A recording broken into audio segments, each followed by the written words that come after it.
ફિલ્મની શરૂઆતમાં જ્હોન અબ્રાહમનું વ્યક્તિત્વ દેખાડી દેવામાં આવે છે કે ભાઈ આ વ્યક્તિ છે એ કઈ રીતનો વ્યક્તિ છે.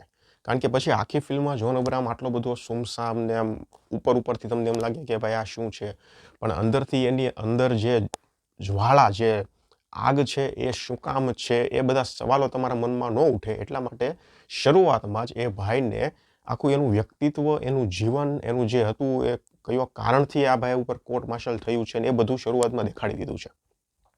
સ્ટોરીની તમને વાત કરું તો ભાઈ એક સોલ્જરની કહાની છે જેના ઉપર કોર્ટ માર્શલ થાય છે. હવે એને તેવા કેવા કાંડ કર્યા એની પર કોર્ટ માર્શલ થાય છે અને પછી ભાઈ એ કોર્ટ માર્શલ થયા પછી એ ભાઈની લાઈફ છે એ કઈ રીતની બદલાઈ જાય છે, પછી આગળની લાઈફમાં એ શું કરશે, એ બધું જ તમારે આ ફિલ્મમાં જોવાનું છે. ફિલ્મમાં એક ટોપિક છે જાતપાતનો. જોકે હવે શહેરોમાં તો લગભગ એ ટોપિક આમ તમે ગણો તો લગભગ બહુ ઓછું અને નહીવત પ્રમાણમાં થઈ ગયું છે, પણ હજુ ગામડાઓમાં આ વસ્તુ છે કે ભાઈ નીચી જાતિના જે લોકો છે એનું અડેલું પાણી નહીં પીવાનું, એની અડેલી વસ્તુ નહીં લેવાની, એને મંદિરમાં નહીં ઘૂસવા દેવાના. આ લગભગ હજુ ઘણા ઓછા ગામડામાં છે, બધા ગામડામાં વાત નથી, ઓછા ગામડામાં છે. તો આ એક પોઈન્ટ છે એને અહીંયા સેન્ટરમાં રાખેલો છે. પણ આ પોઈન્ટ ઉપર વાત બહુ ઓછા સીનમાં થઈ છે અને બહુ ઓછી થઈ છે એવું કહી શકાય.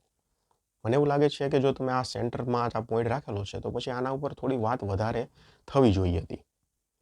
એટલે એ થોડું મને આમ લાગ્યું કે હજુ થોડી વધારે વાત થઈ હોત ને તો જામત. ઇન્ટરવલ સુધી ફિલ્મ જબરજસ્ત ચાલે છે. તમને એમ થશે કે ભાઈ હવે આ ફિલ્મ છે એ ફૂલ ટુ એન્ટરટેનમેન્ટ છે, મજા કરાવી દેશે.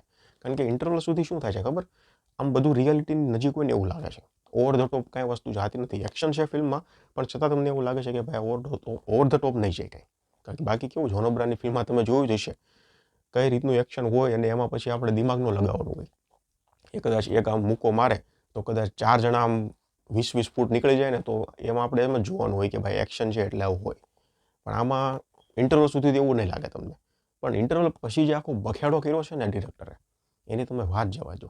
પછી તો જેટલું આમ લોજિક ઇન્ટરવલ સુધી હતું ને એટલું જ લોજિક વગરનું કામ આખું ઇન્ટરવલ પછી કરી નાખ્યું છે એવું તમે કહો તો હાલે. હા, એક્શન જબરજસ્ત છે, કોરિયોગ્રાફી જબરજસ્ત છે, જે ચેસ સીન છે એ પણ જબરજસ્ત રીતે આખો શૂટ થયેલો છે, એની કોરિયોગ્રાફી જબરજસ્ત છે, ઇમ્પ્રેસ કરશે તમને. અને જ્યારે એક્શન આવે છે ત્યારે એક્શન પણ ખૂબ ઇમ્પ્રેસ કરશે. એક્શનની કોરિયોગ્રાફી પણ જબરજસ્ત છે.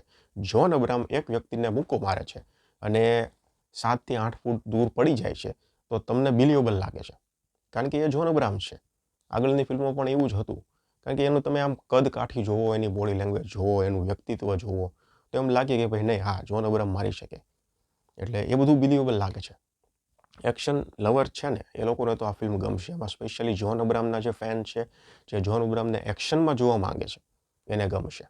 એટલે અભિષેક બેનર્જીની તમને વાત કરું ને તો જો સ્ત્રીમાં એણે કઈ રીતનું કામ કર્યું છે, બંને ફિલ્મમાં અત્યારે અભિષેક બેનર્જી છે. સ્ત્રી 2માં એનું આખું જે કેરેક્ટર હતું એનું આખું ઉલટું કેરેક્ટર, આમ વિલન ટાઈપનું તમે કહી શકાય એવું અહીંયા વેદામાં એણે નિભાવેલું છે.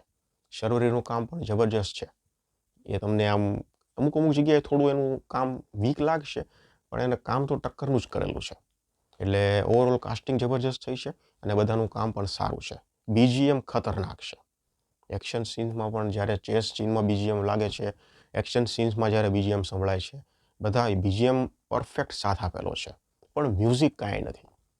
આમ ગીતો તમે આમ સાંભળો ન સાંભળો બરોબર છે અને એ કંઈક ને કંઈક ફિલ્મની આમ કહો ને તો થોડી લંબાઈ વધારવાનું કામ પણ કરે છે.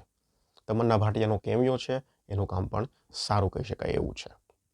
તો ઇન શોર્ટ વાત એમ છે, જે લોકો એક્શન માસ લવર છે, જ્હોન અબ્રાહમના ફેન છે, જેને એક્શન જોવું છે એ લોકોને આ ફિલ્મ ગમશે.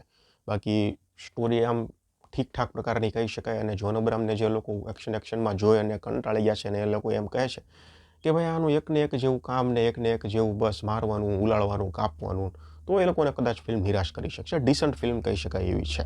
મારા તરફથી હું 2.5 સ્ટાર આપીશ. જોઈ લીધી હોય તો મને કમેન્ટ સેક્શનમાં જણાવજો. અને તમે ન જોઈ હોય 3માંથી એક પણ ફિલ્મ તો કઈ ફિલ્મ જોવા જવાના છો એ પણ મને કમેન્ટ સેક્શનમાં જણાવજો. ધન્યવાદ.